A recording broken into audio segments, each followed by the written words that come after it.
Tuesday night. We're back from Radio Row. What a great week. Thank you, San Francisco. Thank you, Bay Area, San Jose, Santa Clara, all over. EA Sports headquarters. What a week. Let's start with this. I would talk football to start, but the game was awful. Congratulations, Seahawks. How dare you dumb people say that halftime show was un-American? You're not American if you think that. When a singer comes out and says, dare to dream. When I was a kid, I had dreams, and look where I am now.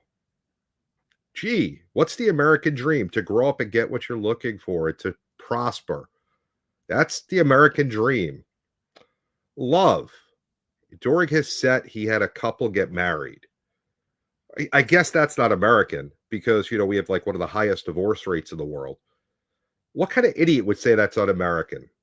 Oh, and then he said, God bless America. That's definitely un-American. Because the dude spoke Spanish? I don't speak Spanish. Listen to the beat. It's music. Do you like Kenny G? Could you understand the words in any of Kenny G's songs? Get the F out of here, un-American. You're un-American. That's not what this country's built on.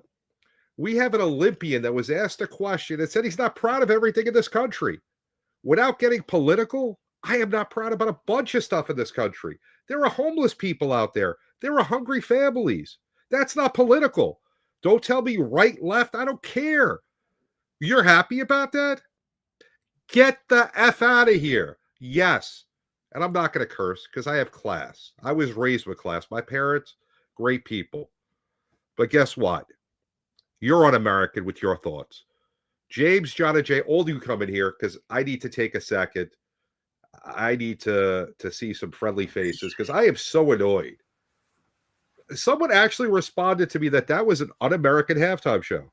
Let's start with that before we go. I want to hear all your thoughts on that. John, start with you. Yeah, first of all, he's from Puerto Rico, and Puerto Rico is just as American as California, Pennsylvania, Texas, Florida, you name a state, Puerto Rico's just as American as any of those states. So, I don't know why people, they have this notion that he's Puerto Rican, he speaks Spanish, he's not American. No, Puerto Rico's literally part of America, and it's been that way for a very long time.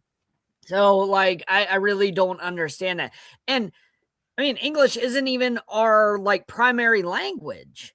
So, I don't know what people are going on about, well, he doesn't speak English. Well, that's not even our primary language. That wasn't our language when America was founded.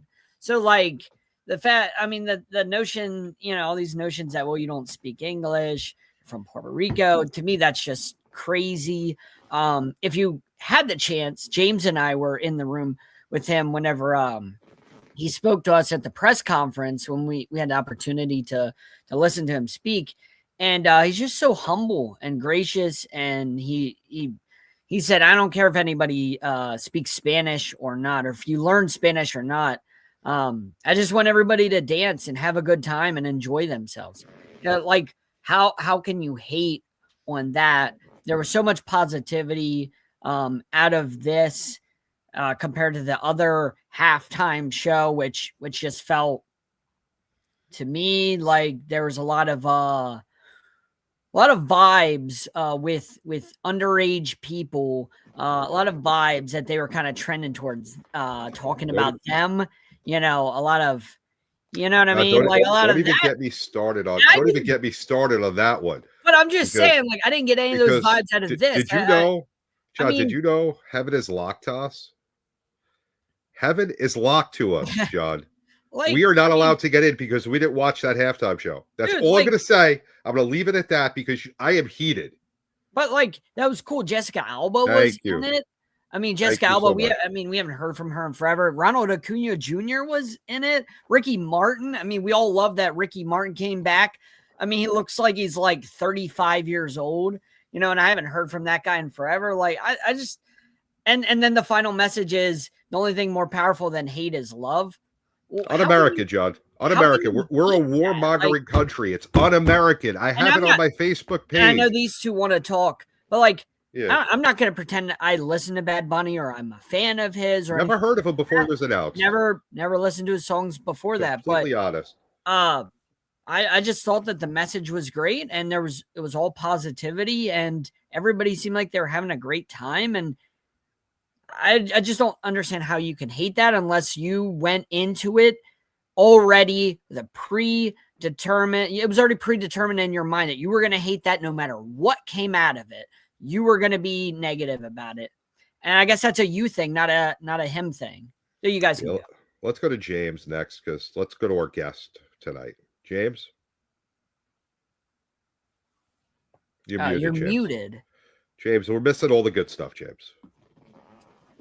Well, I know the reason for the predetermined hate. I'm not going to say it on the air, but we know what it is.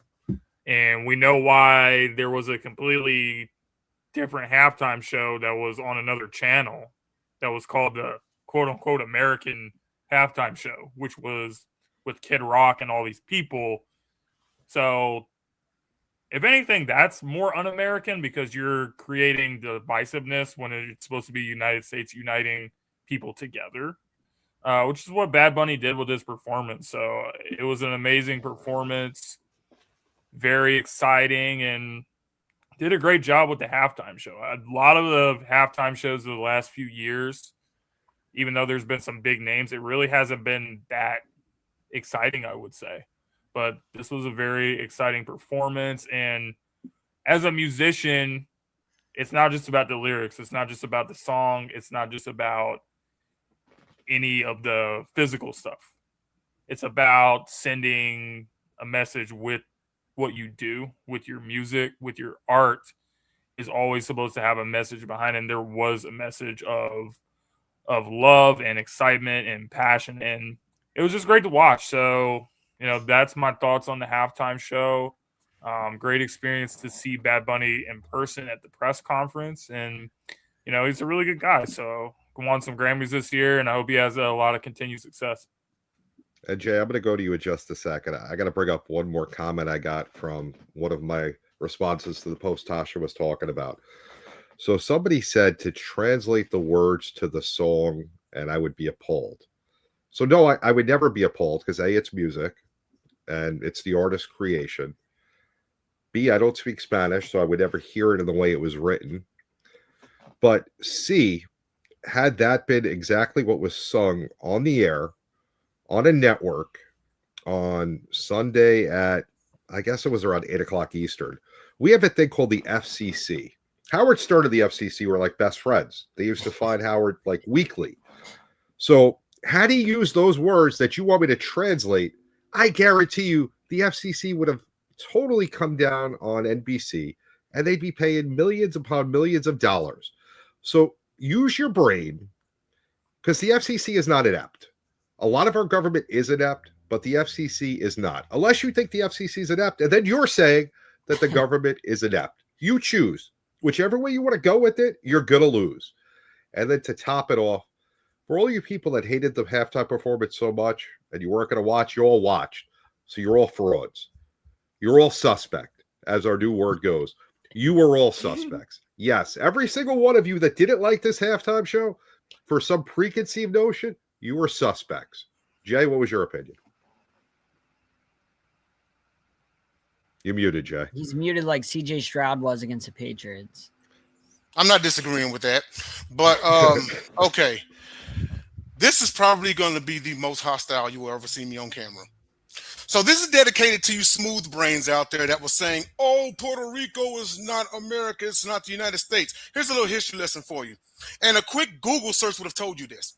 The Jones-Shafroth Act, or the Jones Act, was signed on March 2nd, 1917 by President Woodrow Wilson, formally establishing Puerto Rico as an organized but unincorporated United States territory and granted statutory U.S. citizenship to its residents. It replaced the 1900 Forsaker Act, which had previously set up a civilian government. It grants U.S. citizenship to Puerto Ricans, allowing them to serve in the United States military. It created a Bill of Rights and separated the government into three branches. It declared English an official language of the territory.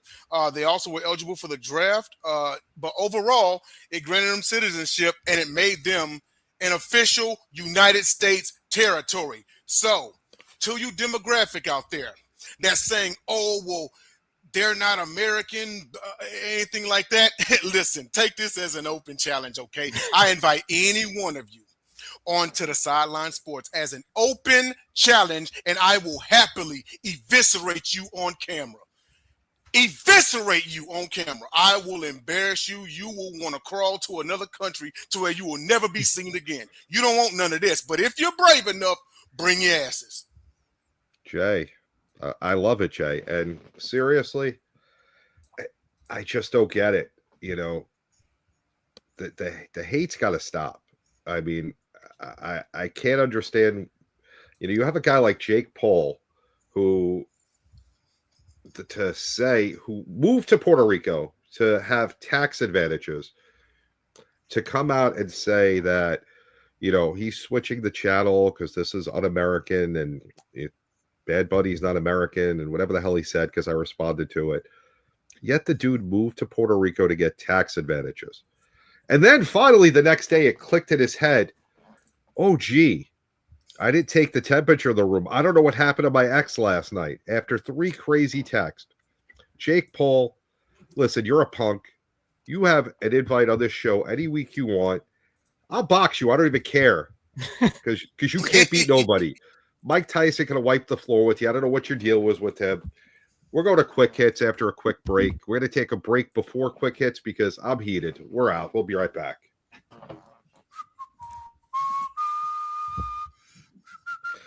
And we'll be on Sideline Sports live every Tuesday night at 8:30 p.m. Eastern Time. Kilton Clark is Larry Bird, I would say, and Paige Beckers is Magic Johnson. It's kind of like an oxymoron, you know. Yeah, moron is right. Maybe when they listen to people like you, that's how they continue being the Browns. He did have that type of talent for the pro level, but the scouts failed the team. I disagree. The Panthers, I'm not saying they're making the playoffs, but they're going to be really hard to beat this year. Bryce Young, So they're not winning the division. Hooked up with some chick, and then he told her he was a linebacker. They did win the division. We're back. John was right for once. Let's give him his applause. Oh, Thank right, you, John. as always, but go on. Great job. Now we can talk some sports, guys. I mean, listen, we are moving into the entertainment space. Sideline Sports will be Sideline Sports and Entertainment soon enough. You know, so that was a good foray into that.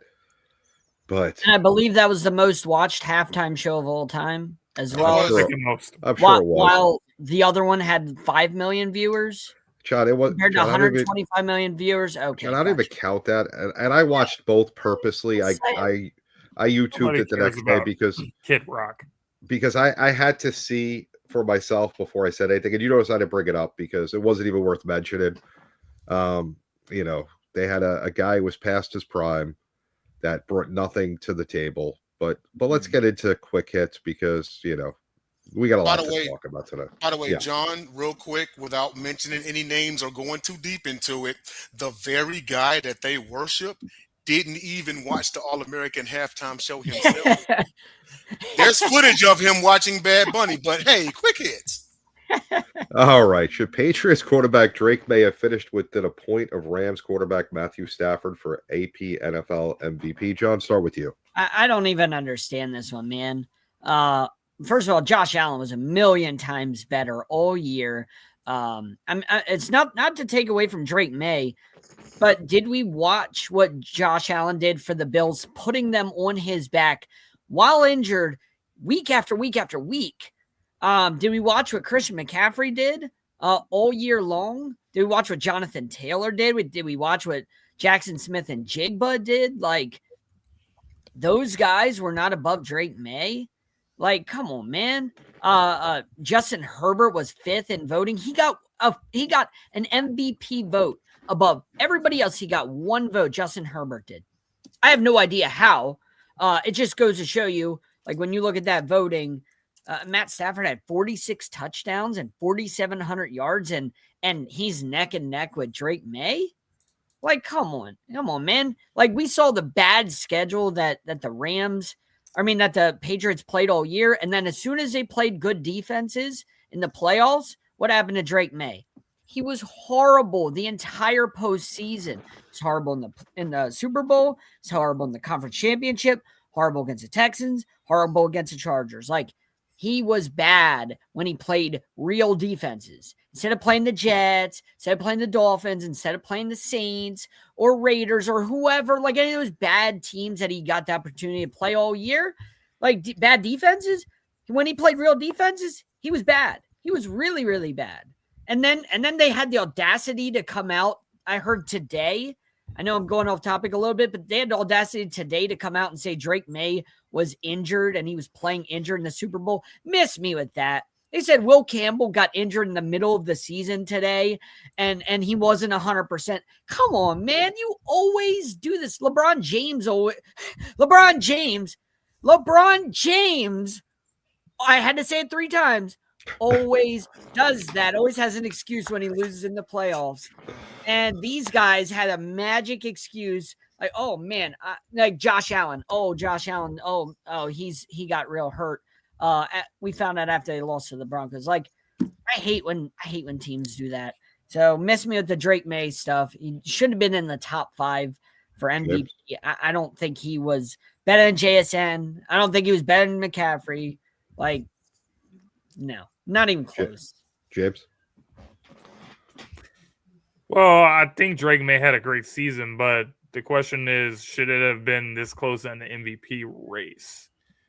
I think not. When you look at the numbers, Matthew Stafford was almost 50 touchdowns passing. That's insane to me. So he was always a favorite for me pretty much the whole season. I think the success of the Patriots and the fact that they were coming off 2 seasons where they were 4-13 and a lot of narratives was kind of driving it. But no, I don't believe that Drake May was really close to Matthew Stafford in overall performance. So I think that, the voters kind of did some weird stuff with their going with Drake May and everything. So I'm going to go with that for my take. Jay? Well, and I guess it'll be said on the air that between Kendrick Lamar's pop-out concert and Super Bowl 60, if you're a Drake, you get dragged in California. It's just what the hell you do. But should it have been that close? Hell no. Ain't no way, boy. Ain't no way, boy. As a matter of fact, bold take, he wasn't even second place to me. Not when JSN has 1,700 yards and 10 touchdowns. Yeah, we're bringing back incorporating other players, in my opinion, because there's been a lot of quarterback glazing, and I get it that's the most important. But JSN went bananas this season. He did. How far do the Hawks make it without him? I know they got a damn good defense, but how far do they really make it without JSN? His number speaks for himself. To me, he was not only should it have been that close, to me, he wasn't even second place. I had Jackson Smith. So, great point, Jay. I mean, listen, as far as quarterback play goes, there was Matthew Stafford and everybody else. No questions asked. Drake May had a nice season, but their defense, their running game were way more important than Drake May. I look at anybody he was throwing to and say, well, they had a great year because of Drake May. The Patriots did have a great year because of Drake May. I could have plugged in probably about 10 other quarterbacks in the league, and the Patriots would have still been where they were. Plus, like John said, they had the easiest schedule. I think had the Colts not fallen off at the end, Jonathan Taylor would have gotten some more votes, but they kind of fell off. And even, Daniel Jones, before he got hurt, that totally changed the landscape. So, but yeah, Drake May to me was not an MVP candidate. I didn't understand it, so I'm for sure with that. Well, what's the next one on quick hits here? Number 2, former Seahawks offensive coordinator Clint Kubiak reports his new Raiders head coach immediately following Super Bowl 60. Can he turn the silver and black around? James?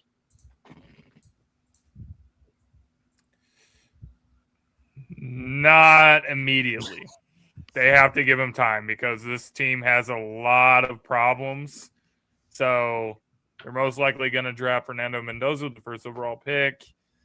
They drafted Genty last year. They got Bowers. There's some pieces to be excited about, but there's no offensive line. There's no real talent on the defensive side at all. Max Crosby wants out of there.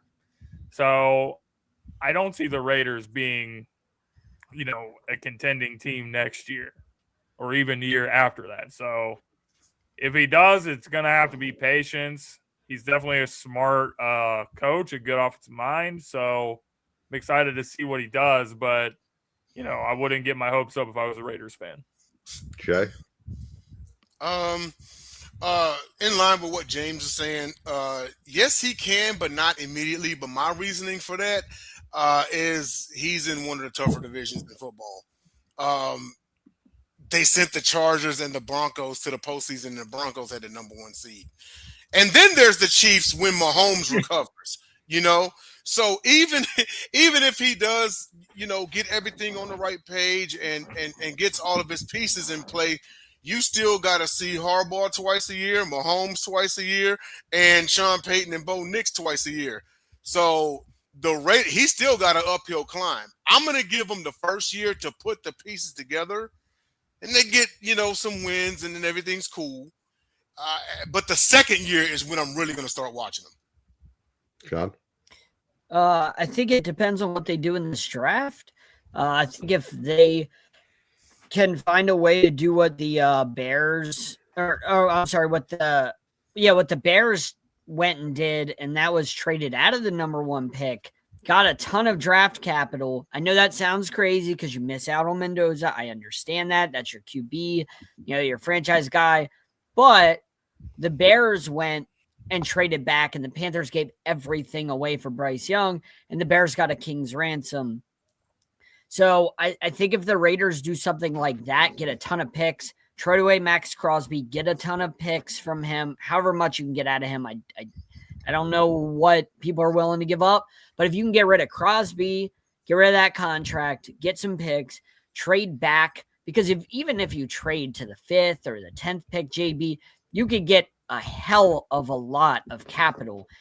You're not a quarterback away from being a playoff contender, let alone Super Bowl contender, right? So if you trade back, get a ton of capital, build up the offensive line, which I think should be the first thing you do with Genty and Bowers, and then everything falls into place. I think you can go with a veteran QB because you're not winning this year anyway. So, and then like Jay said, you get some wins, build some momentum, and then in year 2, you use more of that draft capital because I project if you trade back, you'll get some for next year too. And then everything I think would start falling into place. So, but I don't think he can do it. I just don't. I think the Raiders are just cursed. I think they're forever, and at least in my lifetime, going to be bad. So really simply, Kubiak had choices. Problem is his team went to the Super Bowl and won, so a lot of the choices got taken away. He's hot now, so his choice was take this job or go back to Seattle. Honestly, I'd have gone back to Seattle. This is going to be a dumpster fire for a few years. Yes, if he's a good coach, a good head coach, he'll be able to turn it around in a few years. But will he survive that cycle? You're hoping that you could draft right and you make the right calls on people. And how much say is he going to have in that draft? Is he going to have enough say to make the choices and to get the guys he wants? Or is he just going to be, oh, we got this guy. Good luck, So I don't know. I think I would have waited another year and hoped that I was still hot. But I get the reason for jumping. All right, number 3. Besides your team, name your favorite mascot in sports, pro, college, etc. I'm going to start with this. So last year, we all saw it. I got my picture with Swoop. This year, but I'm going to go with Swoop. Swoop was cooler. Blitz was kind of boring. He may be getting a Super Bowl ring. He's the Walmart Swoop. But Swoop is a lot more fun. I mean, Blitz, bring up your game, man. Come on, we got a former Seahawk that's a co-host of this show, and your game is weak. Not acceptable. Jay? You know what? I'm gonna go with the Walmart swoop. No, but only because last week at Radio Row, it was like this dude was everywhere, and I even told him because I took a total of maybe 3-4 pictures with him in different locations. JB, you were with me with for one of them, and I even walked up to him and I told him, I said, "Dude, at this point, it's stalking, bro." And he kind of gave me that funny look that mascots always give you. But no, I actually thought Swoop was a lot of fun, especially. And shout out to Pat Patriot as well to the shindig we had with Tony Dungy and the Build a Bear. The basket thing. ball, yeah. Yeah, the basket bash. Yeah, you know what I mean. I thought that was very well put together. I'm pretty sure Dave is gonna highlight on it on his show. But yeah, I'm gonna have to give some props to Blitz on this one. John? Yeah, there's a lot of great ones, but my favorite outside of my own is Gritty from the Philadelphia Flyers. There's nobody that's more entertaining than Gritty. If you haven't seen what Gritty does, you don't even got to go to a game. Just look up what he does with fans, to fans. I mean, he is absolutely hilarious, but then he's like kind of creepy too. And if I didn't choose Gritty because it was like a toss up for me, I would have went Philly Fanatic because Philly Fanatic is just so funny, and he throws his hips around and whatnot in people's faces, and like he's hilarious. So I would go Gritty, but Fanatic, I almost chose him. James? I don't really have one.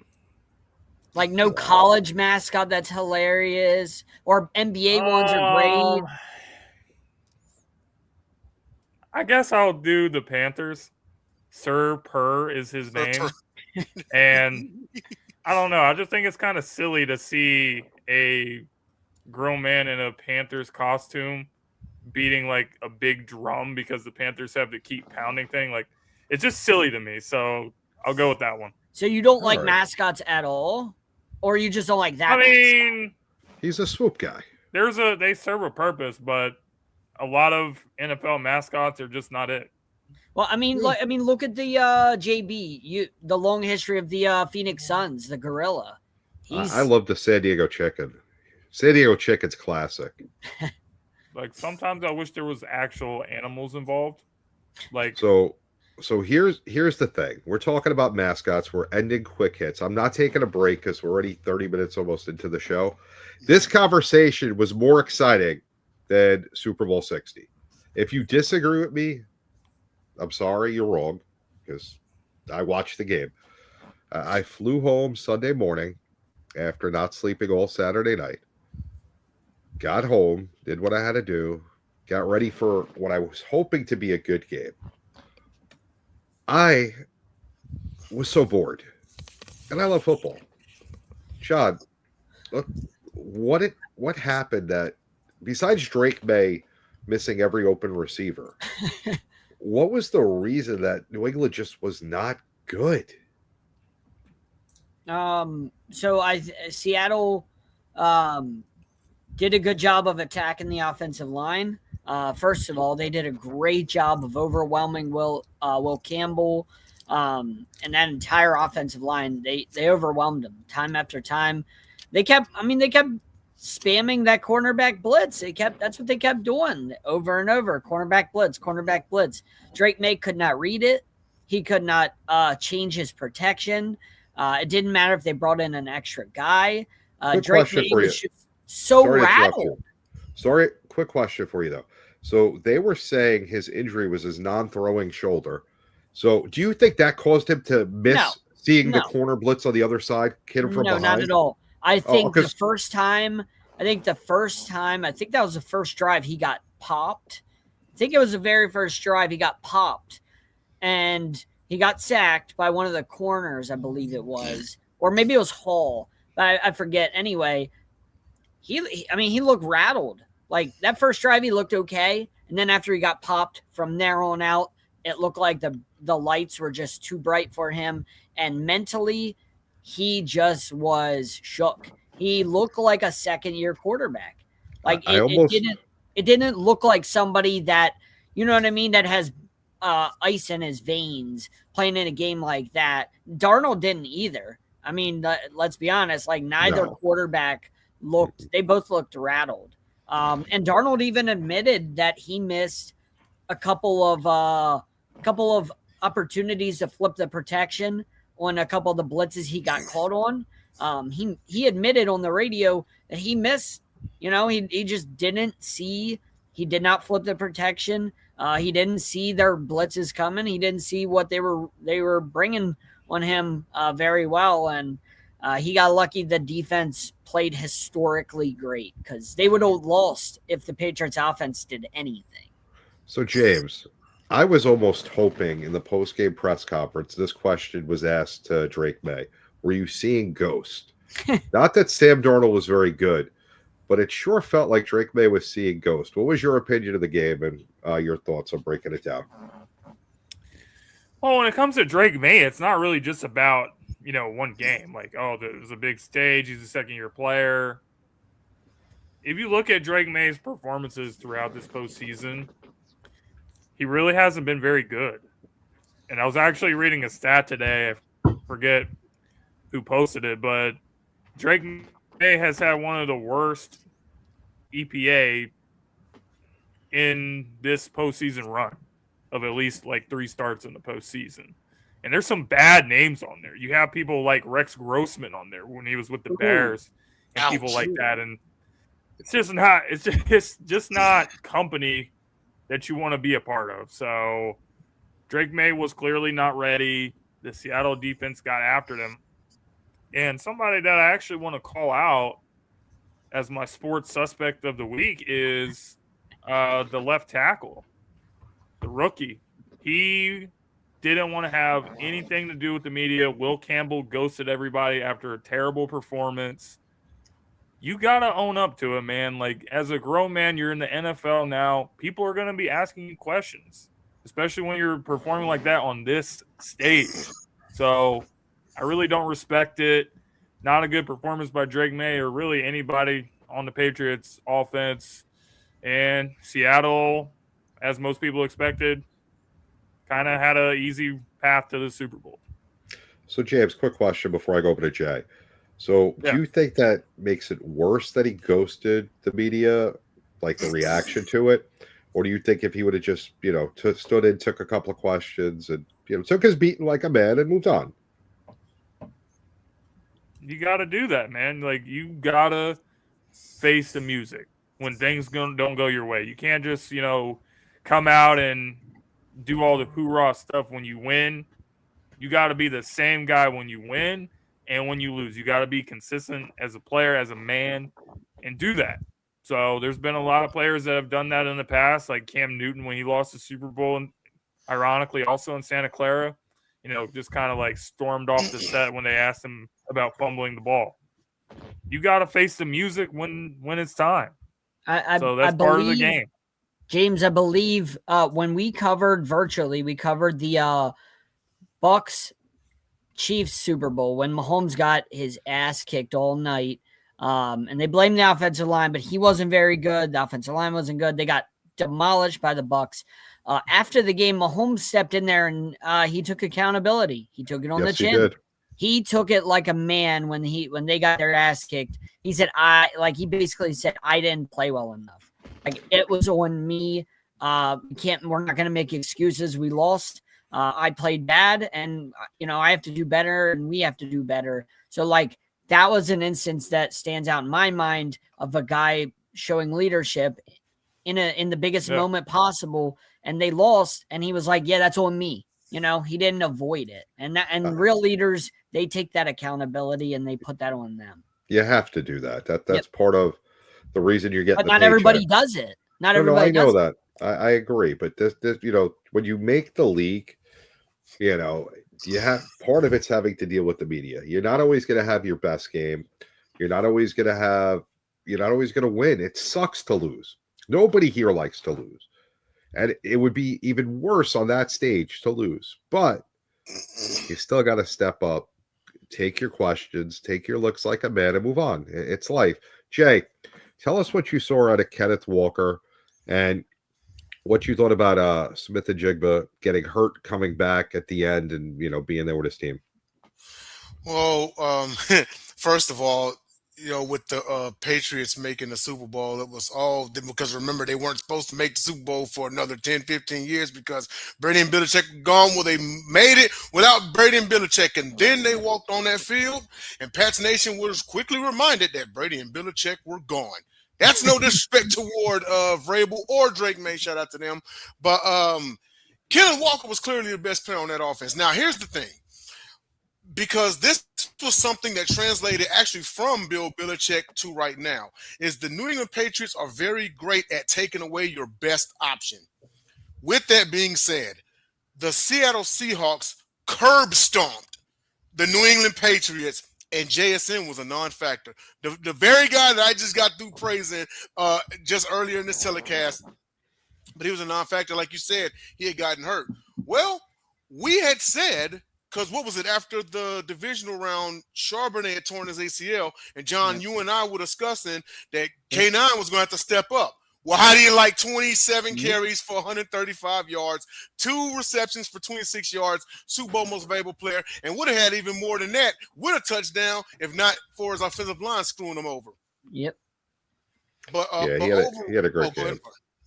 No, he had a great game. Yes, absolutely. And I know that earlier you guys said, well, Darnold really didn't look good neither. At one point, he was like 9 of 22 for $130. So, no, he did not look good. He was missing open throws. He was. Yeah. He was missing very open throws. He was not good at all. But his performance in the Super Bowl, I compare to Manning's in that same stadium. He didn't need to be great. He had a defense behind him. He had a running game. Darnold didn't need to put on this cape. Yeah. To me, he was Trent Dilfer. Exactly. Yeah. Darnold didn't need to put on this cape. Dude, ride that defense and that running game. Well, he won't be going into the sunset just yet. His career ain't over. But I said that about Manning 10 years ago. Did just enough to win. Dude, just enough to win. Exactly. And you know what? I'll tell you like this. Darnold looked far from a superstar, but he didn't lose the game. And when it comes to the Super Bowl, that's all you can do if you want to win. Don't lose the game. Don't be the one out there to make the mistakes to give the other team a chance, Darnold took care of the football. He rode Kenneth Walker. Pause. Solid running game. Excellent performance by K9. The defense did their thing. They forced, 2 turnovers to 0? Mm-hmm. Yeah. I mean, it was a one-sided game from bell to bell.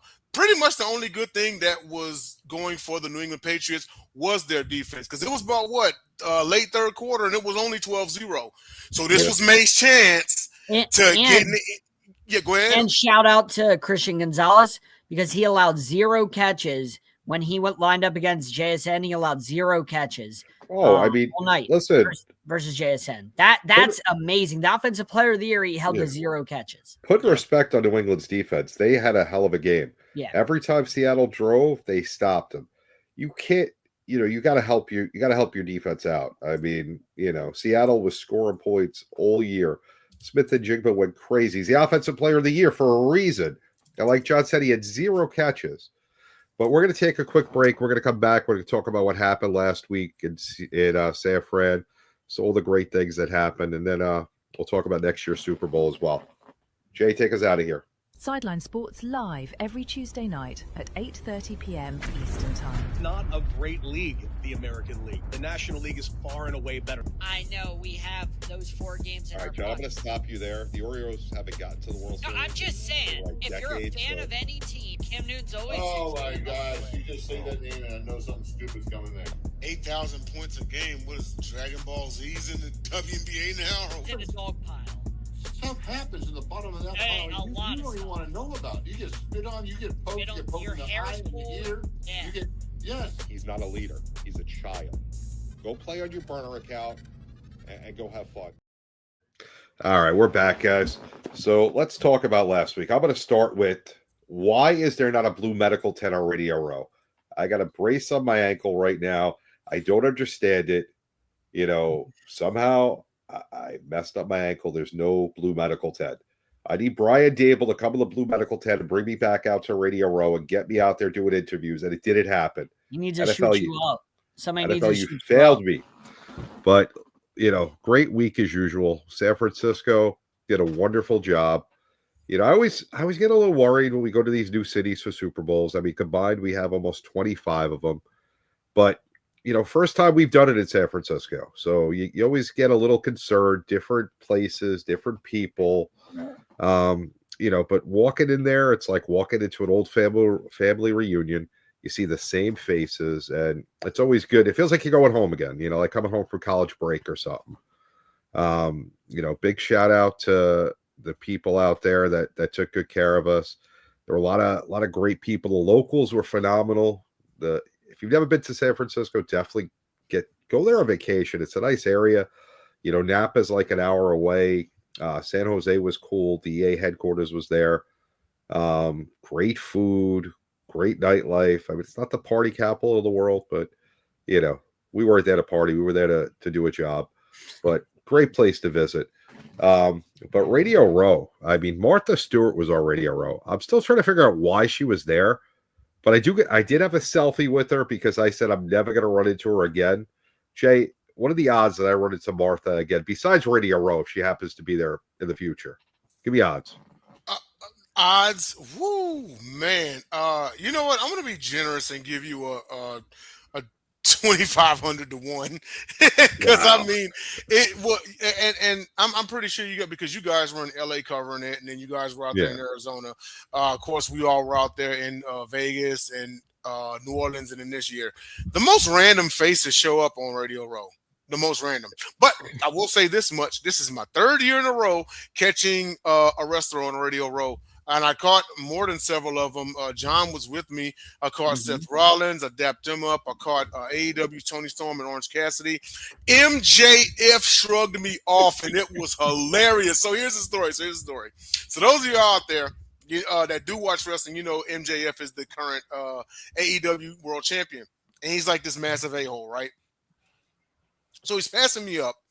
And I stick out my fist for a fist bump. I'm like, hey, MJF, what's going on? He's like, I'm not touching you. And then he walks off, right? I'm like, and this other dude who saw the interaction, he's passing me up, and he's laughing, he's cracking up, and he's like, yo, I said, that dude was in character. He said, yes, he was in character. That was great. And then a few minutes later, he was passing me up again. And of course, he recognizes me because we interacted not even a few minutes before. I've got this, Under Armour hat that stands out. And he looks at me and he gives me like a nod. And it's as if, how as men, we can say a lot to each other without saying a word, just by like a head nod or a hand motion or something. And so when he nodded to me, it was almost as if he was saying, hey, brother, it's just business, right? But what's going on?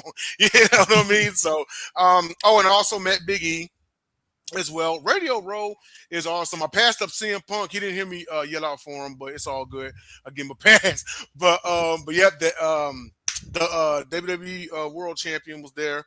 So it was phenomenal. You do, to JB's point, you see the most random faces, because I didn't see Martha Stewart of all people coming. But I'm also not surprised, because the Super Bowl can be the biggest spectacle of the year. I would say, well, I mean, we got the Winter Olympics on right now, but the Super Bowl is its own adventure. It's always fun. It's always hard work for us at Sideline Sports, but this is one of the few jobs where you have fun doing it. So you get exhausted, but man, you have a lot of fun. James, of course, you, John, and shout out Will Peralta. Y'all got great material going out there. They cover the Bad Bunny. You know what? Hey, go to one of them and let them talk about the experiences, man. I was about to get into that. I mean, not only do we didn't have as much content this year, and that was done purposely. That was on John and myself. That wasn't the goal this week. Although we got plenty of content and it's going to be released soon. But not only do we do interviews, not only do we go into the spaces, talk to the players, go to press conferences, go to events, we have 2 of the best photographers of the world on our staff. We have John Shearer and Will Peralta. And I don't know if you've gone to Will's Instagram or John's Instagram and look at some of the work that they did. It's phenomenal. I mean, when you look at our work as a body, we have some of the best guests, some of the best commentary, and now we have some of the best photographs. I just don't know what's holding us back. Great work, John. Will, if you're watching, I appreciate what you do. Phenomenal work. James, tell us, your thoughts on Radio Row, what you saw, what you didn't see, why JB's the greatest of all time. Make sure you throw that in there. Well, it was a very exciting time on Radio Row. I got the opportunity to help a friend of mine that needed a camera person. So I guess my favorite part was just, meeting other media organizations and seeing what they do. I know Sideline Sports were proud of what we've done, but, you can always learn from other people. So, I think we kind of get caught up in the celebrities and, the selfies and everything, which is exciting. But, you know, I like to actually meet other people that have been in this business a lot longer than me and have a lot of experience, and just pick their brains a little bit, because you have a lot of opportunities to learn how to make your media organization better when you do it that way. So that was really exciting for me. That's cool. John? Yeah, for me, I don't know, maybe like God is pushing me towards philanthropy. I'm not sure, because we did a lot of philanthropy this week. In addition to all the other cool stuff that we get to do and the great work we do. And I appreciate the shout out for the photography. I really do appreciate that. But just getting to do all the stuff, or Monday, we got to go to Troy Vincent, his event in Oakland at the elementary school. I believe it's for inner city youth, to help them out, because we know that inner city youth, a lot of times, there's a lot of things that they go through. So to kind of give them a day and support them at their elementary school while they're in school. And that was really cool. Just getting to see Takeo Spikes there, and Troy Vincent, obviously, and Work Done, who's an amazing person, gives back to so many people. Troy does, all these guys. So they do so much, and it was just an honor to be there, to get to support that and photograph that. And then we got to do the Basket of Hope, which was an honor as well. Shout out to Dave and Tony Dungy and everybody involved in that, giving baskets to families and children, the children that have illnesses, life-threatening illnesses.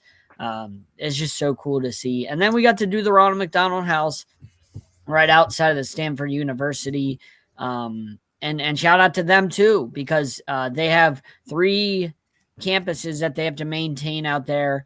There's a lot of money that they need for each campus. Out of all the Ronald McDonald houses, they need a lot of money to be able to support these families with the children that have life-threatening illnesses, and the families' lives are turned upside down. So we were honored to be able to go there and support that. And again, I got to photograph that as well, in addition to photographing the Basket of Hope. So, like all the other cool stuff, getting to photograph Bad Bunny and Charlie Puth and Coco Jones and Brandy Carlisle and all them, that's really cool. And the Radio Row and Media Night, I got to do a lot of that. But the philanthropy, like supporting the families that are in need, to me, that means more than anything. JB, you and I got to interview one of the athletes from the Special Olympics the other day, and that was really cool too, getting to speak to him. And so just to me, that's what stood out, is getting to support people that need help. I know we didn't really do much in terms of we're not giving money, we're not doing that, but we're there offering our support, showing up. We could be doing other things. We could be going to parties or photographing other stuff, during Super Bowl week. But we spent a ton of time going to support, the Troy Vincent, event, the Basket of Hope, the Ronald McDonald House. We spent a lot of time doing that stuff because we really care at Sideline Sports. We don't just do this for for our benefit, but we go out there and we want to, be positive, make a positive impact, kind of like we felt Bad Bunny did with his performance during the Super Bowl halftime show. We want to make a positive impact at Sideline, and that's what we're all about. Is giving back and being supportive, especially to those in need. Sorry, I ranted there, or I rambled a little bit, but there was a lot of great things that we had the opportunity and honor to cover, like those things, JB. No, you're 100% right, John. Again, we are a media company. We're always going to be looking for content. But, there's content in so many different things. Being able to go to the event at Oakland and at the local school, we got a chance to interview the family and that had 2 children at the school. We got to talk to Troy about his foundation and what they do to give back to these communities. We got to go to the Ronald McDonald House for our second year and to see how they help families, when they need it the most. And the one by Stanford that runs 3 of them in Oakland, San Francisco, and the one by Stanford, they give not just a place to stay, they also have free food. Can you imagine when you're going through that, God forbid your children are sick or someone in your family's sick and you got to figure out what you're going to do for your next meal? They're taking care of that. I mean, the fact that these people do that, I'm just honored to be in the room with them. Ricky Waters was there, which was phenomenal. Marnie and his wife, Kat. Yeah, right. And Marnie, whose grandfather created the Ronald McDonald House, she makes sure she goes back as much as she can and gives back. You got to love that. And then, of course, we had Basket of Hope with which Dave was the chairperson for, with Tony Dungy, Lorenzo Neal, I believe, was there. There was a bunch of others, and that unbelievable to see. And they're doing it in all the NFL cities, giving baskets to children that have diseases that they may never. This is something huge for them. The fact that we were able to be there and support that, and that we're blessed to have done that. We could have, like John said, we could have easily just spent time on Radio Row, running around trying to take pictures, getting a couple interviews, but it's more than that. We've learned that we're fortunate enough to be put in that space. So there's other stories and other things we need to do. Thank you to the NFL for having us as usual. We're greatly honored that we're one of the few organizations that you do give credentials to for a full week. We appreciate that. Overall, great week. I'm excited for next year in LA, San Francisco. Hopefully we'll get to see you again for a Super Bowl. Can we get Miami? I know we got LA, then Atlanta. We'll find out later this year where we're going. For the love of John, give me Miami. Please, for the love of everything. Listen, before I'm an old man, get me Miami. Anyway, let's talk about next year's Super Bowl before we wrap up. We got a few minutes left. So right now, the odds for next year's Super Bowl, Jay, you have the Seahawks at plus 750 as the favorite, followed by the Rams plus 800. I saw it earlier on the TV with the Rams were favored over the Seahawks. So different odds from different places. It does happen. Different books have different things, but they were 1 and 2 the way you had it. So no big deal. Any shock to what you're seeing here looking at these? Start with you, James. Oh, yeah, I'm really shocked. I think that, the Seattle Seahawks cashed in on their opportunity, but they're going to be facing a much tougher schedule. They also have a lot of free agents that are coming up that could possibly go to other teams. So as of right now, it's way, way too early to say who's going to the Super Bowl. You still have free agency, you still have the draft, you still have all these things. But Seattle, to see them at the top of the list is really surprising to me. John? Yeah, I mean, they're losing Kubiak. Like, that's a giant loss for them. And like James said, they have a ton of free agents. They have a ton of cap space. But if you have to spend all your money on retaining your guys, which you're probably going to have to do, then you're not really gaining anything in free agency, because we know if you're the same team year to year, you're not winning the Super Bowl if you stay the same team as you were the year before. It doesn't matter how good you were. You always have to find a way to improve from the year before, because now you're a target. I get you had arguably the best record all year long, but now you're a target. Everybody has all off season to study you, to watch your every move, to take away everything, because they're going to look at the blueprint, that Super Bowl, what the Patriots did, and they're going to say, okay, if we can take away JSN, let's see what the Seahawks do. Like, let's see what their offense does. So, and they stayed healthy all year. That's a thing. Like, a lot of these teams were banged up all year. Seahawks stayed healthy basically all year long. And how often does that happen where you avoid the injury bug like all year long? I just can't see them. I don't know why the Ravens and Bills are third and fourth. They lost their coaches. Lamar Jackson's. It looked to me like he's lost a little bit of a step, as far as running the ball. It looks like he lost a little bit of a step. Derrick Henry's another year older. They have a lot of issues on the offensive line. They're probably going to lose their center. There's just so many question marks with the Ravens. Still don't have a number one receiver. And the Bills, again, they lost their head coach. And they have a lot of question marks. Josh Allen's taken a lot of beatings in his career. There's just so many good up-and-coming teams. The Broncos I would put above the Ravens and Bills. If Bo Nix is healthy, he would have been in the Super Bowl, in my opinion. So, I would put them above the Ravens and Bills. Not the Rams, but, I can't see the Seahawks winning the Super Bowl again. It's just, it's in this day and age, too hard. Jay?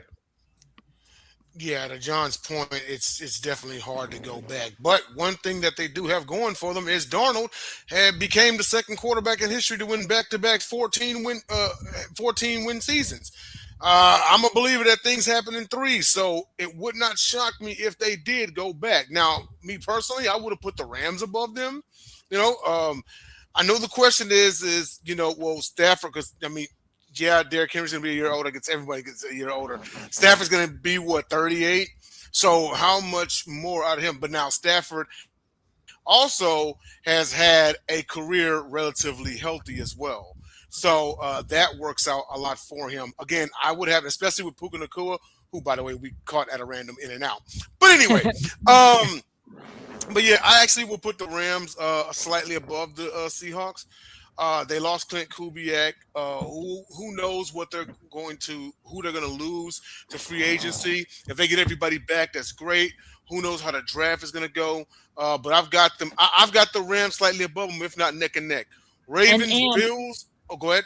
Hold on. Let me throw in a point to what you just said, because I want to throw.